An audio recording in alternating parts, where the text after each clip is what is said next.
പെരുന്നാളിന്റെ തലേ ദിവസം കഴിമരത്തിലേക്ക് നടന്നെടുക്കുമ്പോഴും സദ്ദാം ഹുസൈന്റെ പോരാട്ട വീര്യം ഉയർന്നു നിന്നു.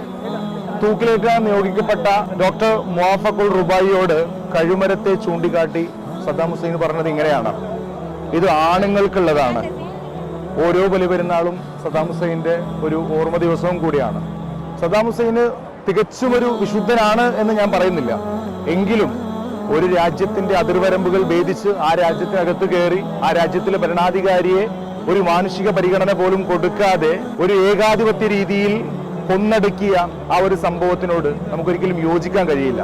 ഏകാധിപത്യത്തിനെതിരെയുള്ള പോരാട്ടത്തിന് സദ്ദാം എന്നും ഒരു പ്രചോദനം തന്നെയാണ്. കാരണം അദ്ദേഹം മരിക്കുമ്പോഴും പറഞ്ഞത് അമേരിക്കക്ക് നാശം, ഇസ്രായേലിന് നാശം, പേർഷ്യയിലെ പുരോഹിതന്മാർക്ക് നാശം, പലസ്തീൻ നീളാൻ വാഴട്ടെ എന്ന് പറഞ്ഞ് ഖുർആനെ ചേർത്ത് പിടിച്ച് ഖുർആൻ ഓതിയാണ് അദ്ദേഹം അവസാനം മരണമടഞ്ഞത്.